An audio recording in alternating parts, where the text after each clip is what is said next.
लंका कांड दोहा नंबर 5। बांधियो बन निधि नीर निधि जलधि सिंधु बारी सत्य तोय निधि कंपति उन्नति भयो नदी से सियापति राम जय राम मेरे प्रभु राम जय जय राम करो कल्याण राजा राम मंगल भवन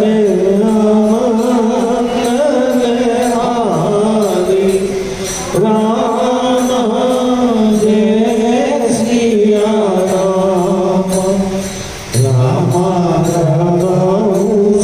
दशरथ अजीर बिहारी राम जय सिया राम राम निज बिगलता बिचारी बहोरी राम जय सिया राम राम बिहसी गयो ग्रह कवि भय भोरी राम जय सिया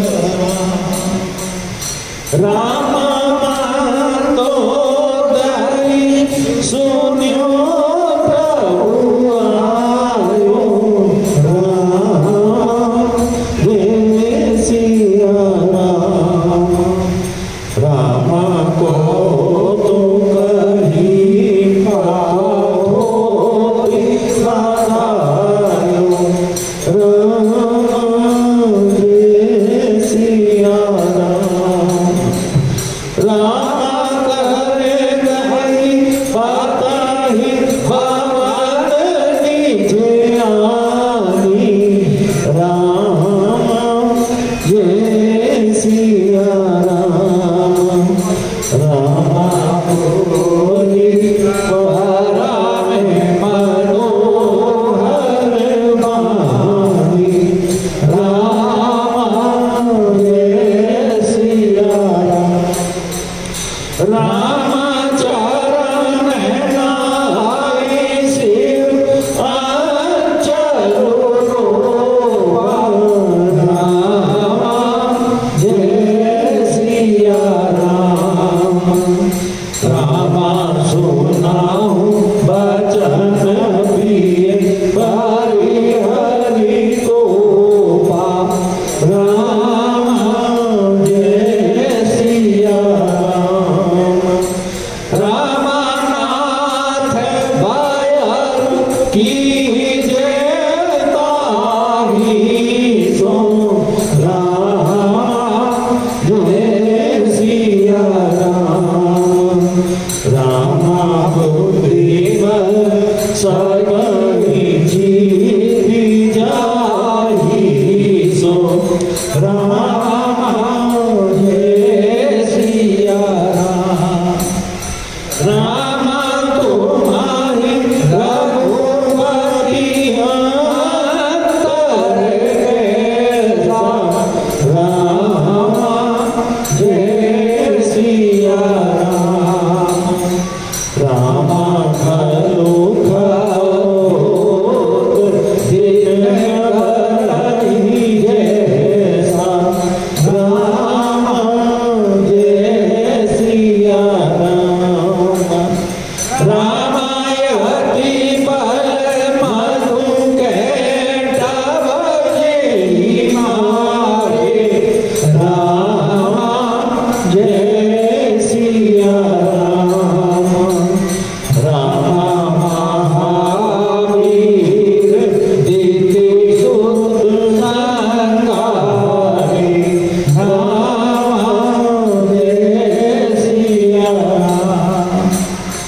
राम जेहि बलि बांधि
करो कल्याण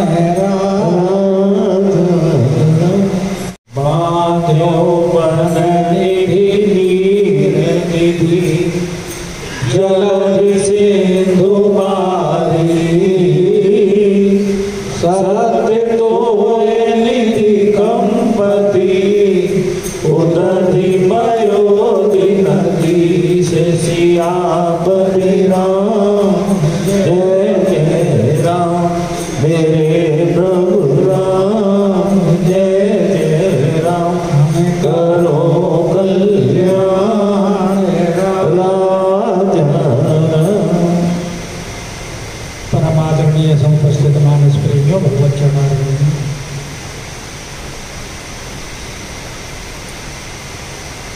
लंका कांड में आप सुन रहे हैं कि भगवान की सेना समुद्र पार पहुंच गई और भगवान ने सुबेल पर्वत पर डेरा लगा।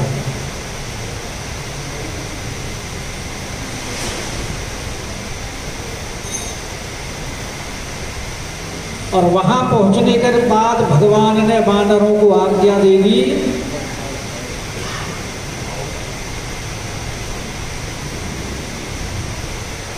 कि आप अपना भोजन करें। बहुत परिश्रम किया है आप,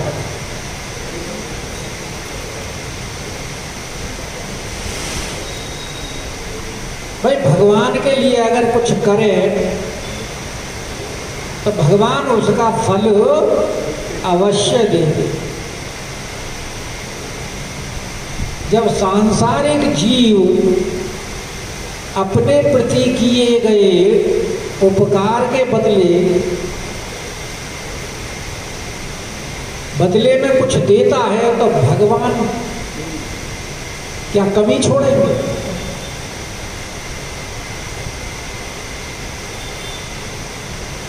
अब वो किस प्रकार के फल खा रहे हैं?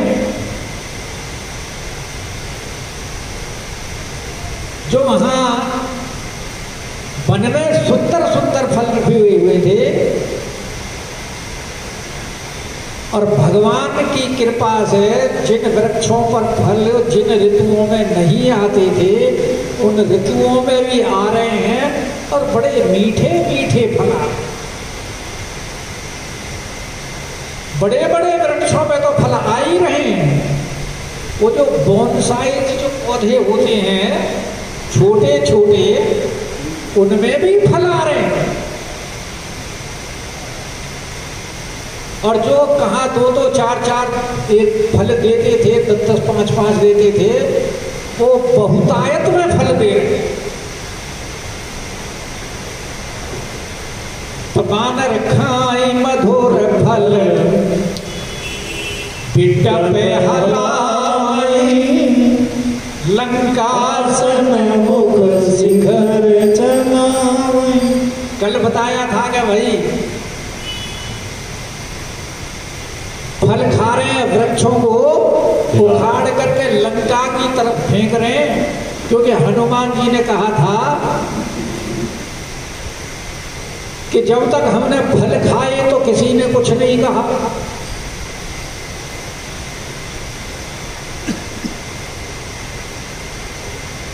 और जब उन्होंने वृक्ष तोड़ने शुरू किए तब लड़ने के लिए राक्षस आ गए।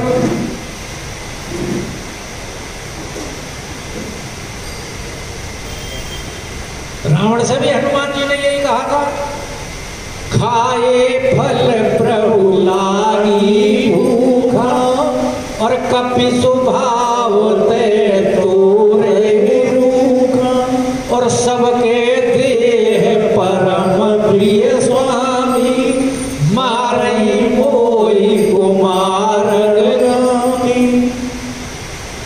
वो भी इसलिए फल खा करके और वृक्षों की तरफ लंकासन मुख शिखर चलावई।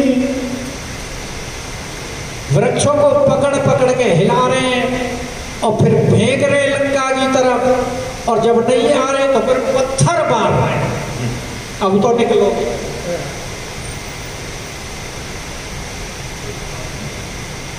मेरे ख्याल में ये जो गोल टोपी वाले हैं पत्थर चलाने की शिक्षा बंदरों से ही लेके आए। उत्साह रहे ना उनको, राक्षसों को बाहर निकले।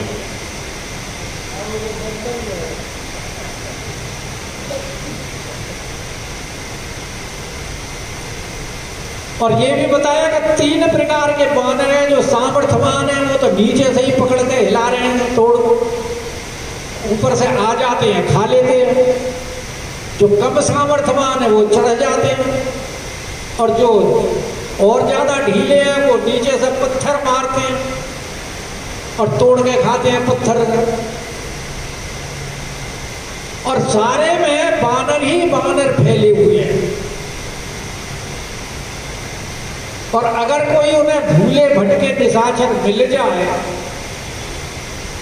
जेह कहूं फिरत निशाचर माई, अगर मानो कोई घूमता फिरता मिल गया तो उसे घेरी सकल बहुनाच, चारों तरफ से उसको घेर लेते हैं। और घेर करके फिर उसमें मार लगाते हैं, और मार लगा के कहते हैं अच्छा जरा नाच करके दिखाओ। अच्छा कौन से ढोलक पे नाचोगे, या बैंडबाजी पर नाचोगे, या नगाड़े पर नाचोगे, या ढोल पर नाचोगे, किस पर नाचोगे? भंगड़ा करोगे, भरतनाट्यम करोगे, कौन सा नाच करोगे? और फिर जब वो मार लगती है फिर नाचते हैं, बोले ये पसंद नहीं आया, दूसरा नाच दिखाओ।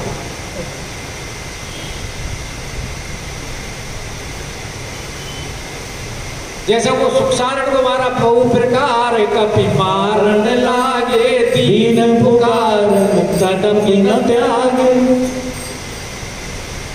फिर याद आती है, अरे हमारे लखनलाल जी ने सूबड़खा को कौन सा दंड दिया था?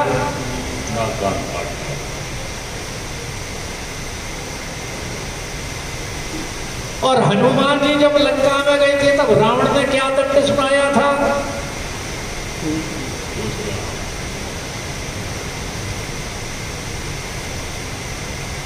कि कपि के ममता पूछ पर सब ही के समझार, तेल बोरी पट बांधी पुनी पावक देहु लगा। बोले कि हनुमान जी की पूंछ में आग लगाने को कहा था। अब वो निशाचरों की देख रहे हैं कि इनके पूंछ है कहीं या नहीं। अब निशाचरों की पूंछ तो दिखाई दी नहीं।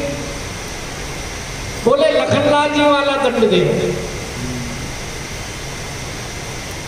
लेकिन अब लखनलाल जी वाला दंड दो, नाक कान काटने का है।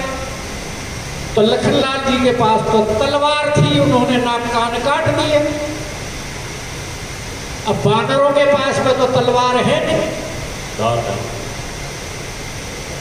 बोले कोई बात नहीं, हमारे पास नाखून और दांत तो हैं। तो 10 ननी काटी नासिका गाना, उनके नाक कान काट लेते हैं दांतों से, नाखूनों से। और फिर कहते हैं अच्छा अब भगवान की जय जयकार बोलो। पहले तो भगवान का सुजस सुनाते हैं, जो कि किनकी जय जयकार बोलेगा, राग, जो कि क्या खासियत है उनमें राघवेंद्र सरकार। बोले तुमको नहीं पता? अरे भाई सूर्पणखा की नाक किसने काटी? तुम्हारी बुआ की।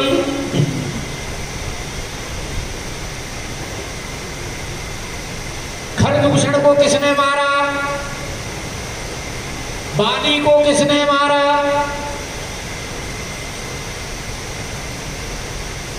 तो कहीं प्रभु सुजसु, और फिर उसके बाद में जब वो जयकार बोलते हैं, बोलो राजा रामचंद्र महाराज की है। देखा, उनके नाचने गवाने के लिए कैसा नृत्य करेंगे, ढोल वाले भी आ गए, ढोल की भी आगे साथ बानर को निशाचरों को नाच नचा रहे हैं, पकड़ पकड़ के घेर सकल बहु नाच नचावई।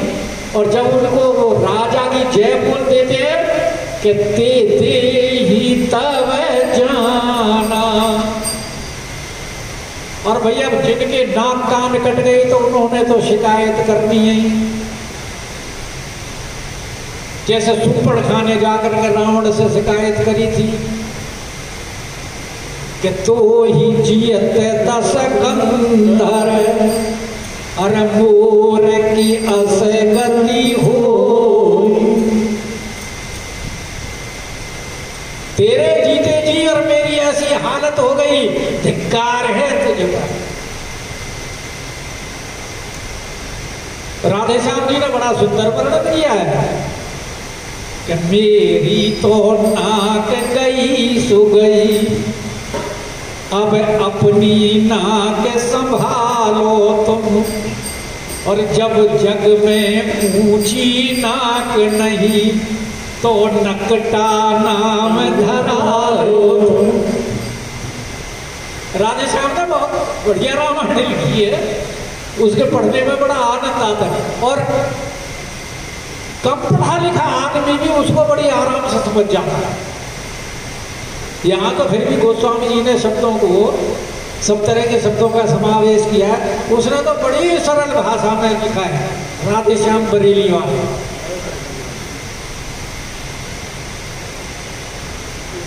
तब जिनकी नाक कान कटे हैं वो तिन्ह राम नहीं गई सब माता।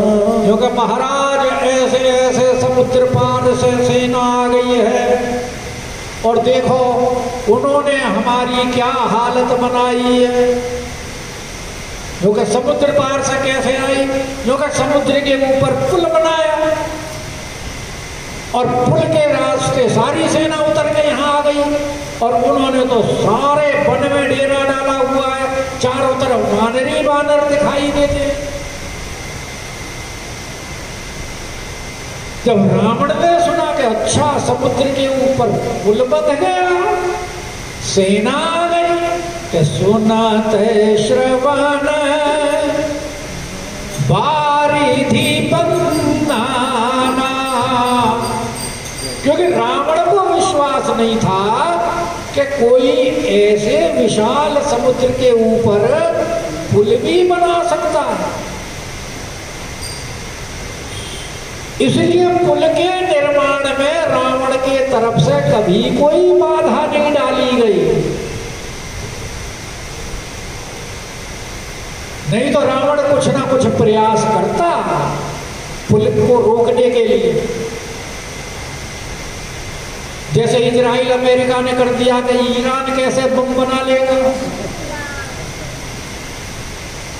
और डाल दी बाधा।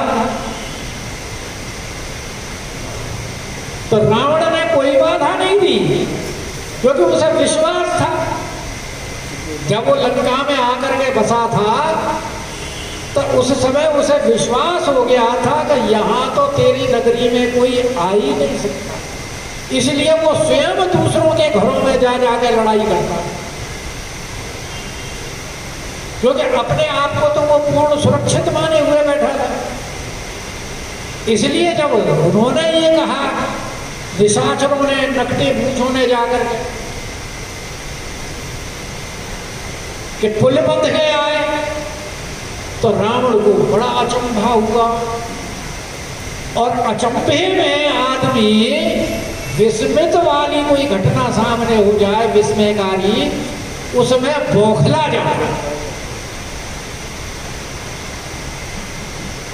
और उस व्याकुलता में रावण भी 10 मुख, रावण के 10 मुख थे। लेकिन जब बात करता था तो एक ही मुख से करता था, 10 मुख से नहीं करता था। बाकी तो 9 छुपा लेता था, चुप रहते। लेकिन जब वो अचंभे में हुआ तो भूल गया और आश्चर्य में 10 मुख से बोल पड़ा कि माधो बन निधि नीर निधि जलधि सिंधु मारी सत्य तोय निधि कंपति उदधि भयो दिलधि। 10 मुख से एक साथ सुने समुद्र के 10 नामों का उल्लेख किया।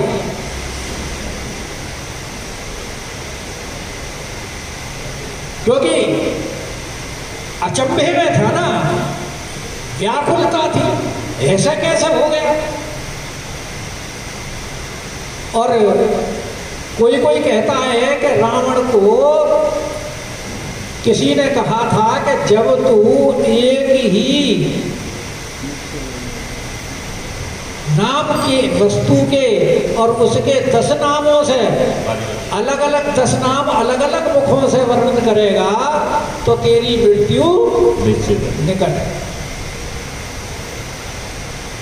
और यहां उसने ऐसे ही किया, बांध्यो बंध गया। सत्य है ये बात, सचमुच ही बांध लिया गया। और समुद्र के 10 नाम लिए, वन निधि, धीर निधि, जलधि, सिंधु, बारिश, तोय निधि, कंपति, उदधि, पयोधि और नदी। ये सारे समुद्र के पर्यायवाची शब्द। अब बोल तो गया, फिर विचार किया, अरे मैं तो सभा में बैठा हूं, सभासदों के सामने, और विश्व विजयी हूं मैं। मुझे तो अपनी सभा के सामने व्याकुलता प्रकट नहीं करनी चाहिए थी, ये तो भूल हो गई कि निज विकलता विचारी बहुरी। तुरंत उसने अपने आप को सावधान किया और बेहसी हंस पड़ा। अरे क्या हो गया, बांध लिया तो। हमारे सामने किसी की ठहरने की हिम्मत है क्या? अब तक तो बेचारा समुद्र इनकी रक्षा कर रहा था, उस पार रहते तो कुछ समय और जीवित रह जाते। जिनके जीवन कर रखवारा सिंधु विचारा। अरे समुद्र जो है वो बेचारा दया करके उनको उस तरफ रोके हुए तो बच रहे हैं। अब तो अच्छी बात है, जिया ही बेचारे से चर खाई, नर बानर के ले माही। और ऐसे हंस करके और अपने उस व्याकुलता को, जो भयभीत हो गया था अंदर से, ऐसा विशाल काम कर दिया। और बानरों को भी पार लेकर के आ गया। बानर होते क्या हैं? और उनके सामने हंसता हुआ और उस व्याकुलता को छिपा करके गए उग्रह करी भय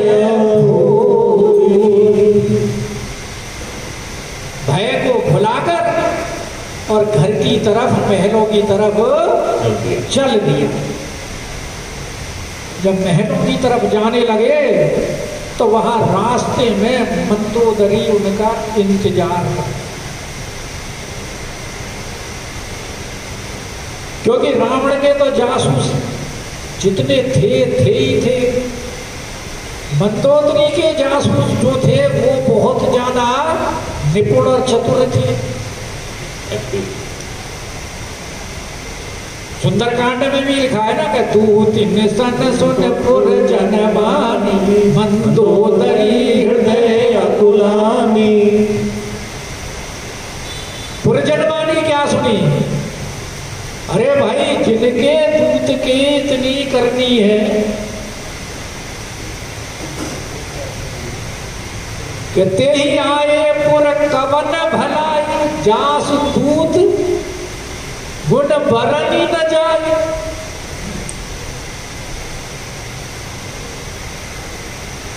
वहां तो जब तय जारी गयो कपि लंका, सारे भयभीत रहते थे। और ये पहले किसको पता लगा? मंदोदरी को। और यहां भी उन्होंने मंदोदरी को पता लगा कि अच्छा सेना आ चुकी है समुद्र पार से, पुल भी बंध चुका है, जंगल में चारों तरफ सेना ही सेना दिखाई देती है वानरों की। तो बोले रावण भगवान का समय आ गया है सभा से, कहीं ऐसा ना हो कि किसी और के महल में चला जाए कि मंदोदरी के पास जाऊंगा तो वो तो बिना कुछ कही मानेगी, सुनाएगी है। पहले भी सुना चुकी है ना, सुंदरकांड में उपदेश दे चुकी है। फिर उपदेश झाड़ेगी तो उसके महल में नहीं जाऊं, कहीं और चला जाऊं। और पता थोड़ी था कि मंदोदरी रास्ते में ही मिल जाएगा। तो करेगा ही पति भवन निज, पकड़ के ले आई जबरदस्तियों के, जाएगो कहाँ? बच के जाएगा कहाँ? इधर वो बिहार में गीत गाती है ना औरतें, सुना होगा ना, सारे जाए वो कहाँ थानेदार लगाए कमुनी।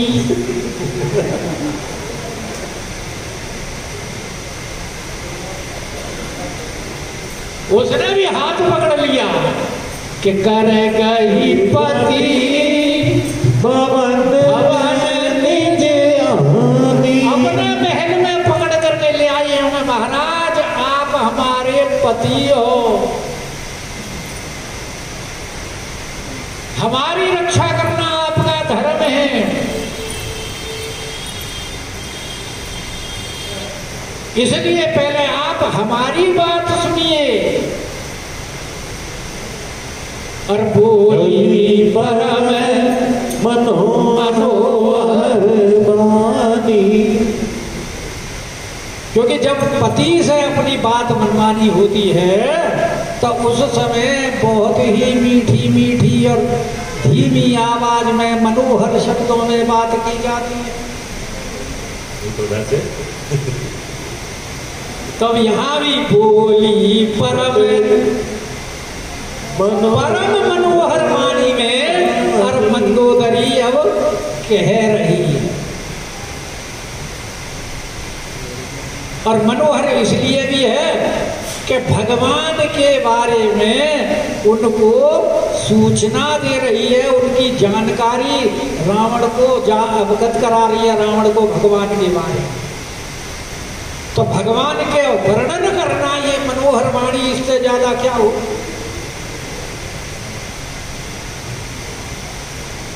और वैसे सभी स्त्रियों के लिए संदेश है कि पतियों से इसी प्रकार वार्तालाप करनी चाहिए कि चरण नाई सिरु अंचल, चरणों में प्रणाम किया।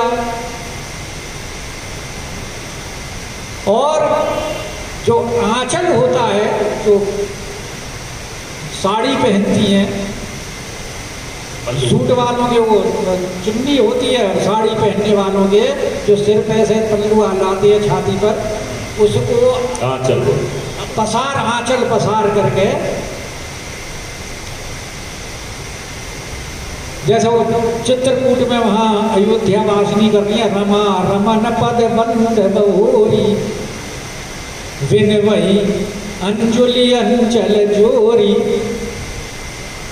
राजा राम जानकी रानी, आनंद अवध अवधि रजधानी। यही मांग रही है। यहाँ भी है आंचल पसार करके कह रही है चरणों में सुबह के कि सुनहु वचन प्रिय हरि हरि को। हे स्वामी, सबसे पहले तो आप अपने क्रोध को त्याग करके मेरे वचनों को,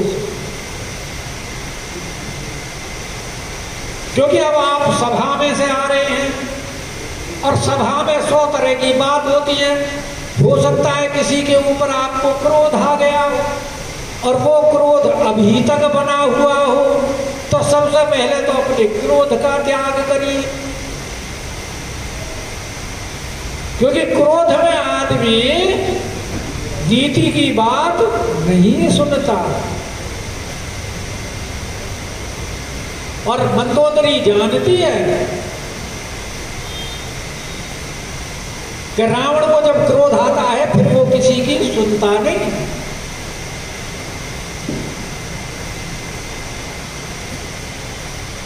अरे हनुमान जी ने समझाया तो उसकी नहीं सुनी, विभीषण ने समझाया तो उसकी नहीं सुनी, जामवंत ने समझाया तो उसकी नहीं सुनी, सुखसारण ने समझाया तो उसकी नहीं सुनी। तो इसलिए वो भी कह रही है कि सुनहु वचन प्रिय परिहरि। प्रभु, सबसे पहली बात तो ये है कि एक नीति की बात है कि नाथ कीजिए ताहि सो और बुद्धि बल सब जीत जाहि सो। महाराज, बैर उसी से करना चाहिए जिसको आप अपनी बुद्धि और बल से जीत सकते। ये मंदोदरी कह रही है रावण से, तो रावण तो सुन ही रहा है, बाकी भी सब पुरुष सुन लें। जब पत्नी कहे ना ये बात कि महाराज जरा संभल के बोल दो, बस उस समय तो उस समय ये लाइन याद कर लेना कि नाथ बैर कीजे ताहि सो बुद्धि बल जीत सके जाहि सो। नहीं तो फिर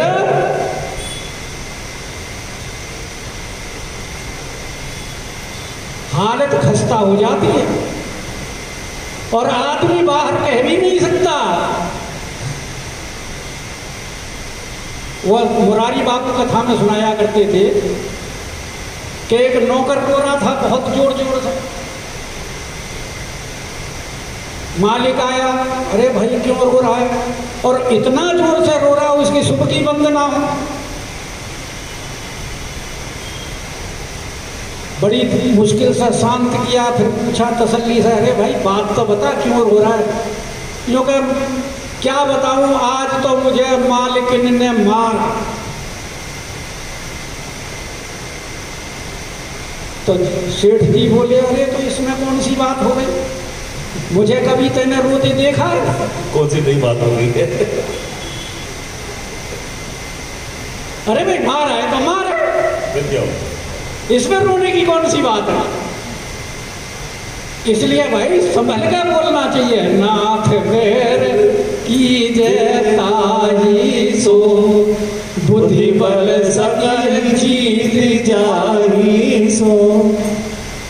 और लड़ाई में बुद्धि और बल दोनों की आवश्यकता पड़ती है। तभी देवताओं ने सुरसा को भेजा था हनुमान जी की परीक्षा लेने के लिए।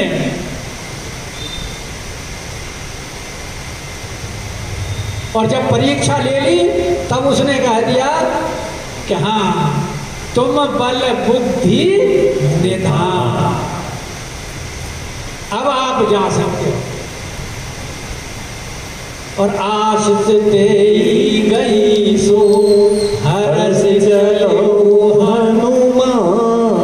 तो लड़ाई किसके साथ करे? जिसको तुम्हें विश्वास हो कि मैं जीत जाऊंगा। बल और बुद्धि दोनों में से। समझ गए नहीं समझे? मैं तो समझ पहले ही समझाऊंगा तो। नहीं तो एक उदाहरण और सुना दूं अगर नहीं समझे हो तो। भाई उन भाइयों को समझाओ, वो तो सब समझी नहीं है, वो बैठी है ना, वो सब समझ नहीं है, उनको समझा दो। वो हमारे पड़ोस में रहते थे एक सेठ जी, तो गाँव में तो एक मंजिल 2 मंजिल तो किसी का ही होता है, और गर्मियों में शाम को बच्चे पतंग उड़ाते हैं छत पे, और मियाँ बीवी का झगड़ा हो गया तो बीवी ने पकड़ के बाल और जमीन में दे करके ऊपर से बैठ गए, और छतों के ऊपर बच्चे जो पतंग उड़ा रहे थे, खेल रहे थे, वो शोर बंद, अरे यो के चाचा पिट गया, चाचा पिट गया। और औरत ने भी देखा कि अरे बच्चों ने देख लिया, तो उठ के खड़ी हो गई। तो वो लाला जी उठ के कहे, जो कि मैं चित्त तो हुआ ही ना, पिट कहाँ से गया। भाई पिटना तो जब होता है जब चित्त हो जाए।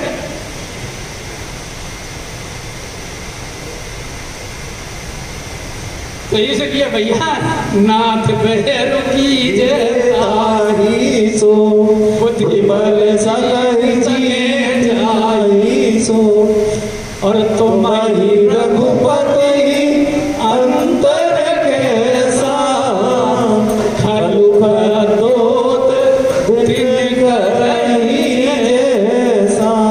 क्योंकि तुम्हारे और राघवेंद्र सरकार में कितना अंतर है, तुम स्वयं अनुमान लगा लीजिए, क्योंकि वो है रघुपति। रघु माने जीव, और पति का मतलब स्वामी, और आप हो जीव। भाई बाकी जीव जो हैं वो भगवान के ही तो अंश हैं।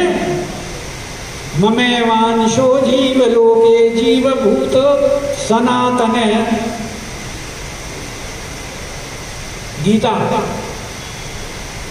रामचरितमानस में ईश्वर अंश जीव अविनाशी, चेतन सहज सुख राशि। और भगवान कौन है? भगवान तो अनंत कोटि ब्रह्मांड नायक, समस्त जो कुछ दृष्टि गोचर होता है सो भगवान का ही रूप है। सब में भगवान व्याप्त है, व्यापक ब्रह्म अनादि अनंत। तो कह रहे तुम में और उनमें अंतर कैसा है, जैसे जीव में और ब्रह्म में। और उदाहरण देकर समझा रही है कि खलु खल्योत दिन करही जैसा। जैसे सूर्य में और जुगनू में अंतर होता है, और उसके भी कहते हैं निश्चय ऐसा ही अंतर है, पक्का कंफर्म। यानी तुम जुगनू हो और भगवान कौन है?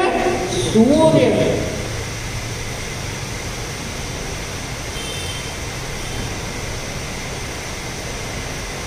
हालांकि देखो सीता ने भी इसको जुगनू कहा था।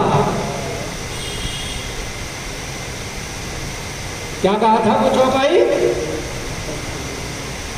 सुन रामन खद्योत प्रकाशा, कबहु की नलनी करई विकासा, असमन समझिक व्यक्ति जान की। क्या कभी भी जुगनू के प्रकाश में क्या कमलनी खिलती है?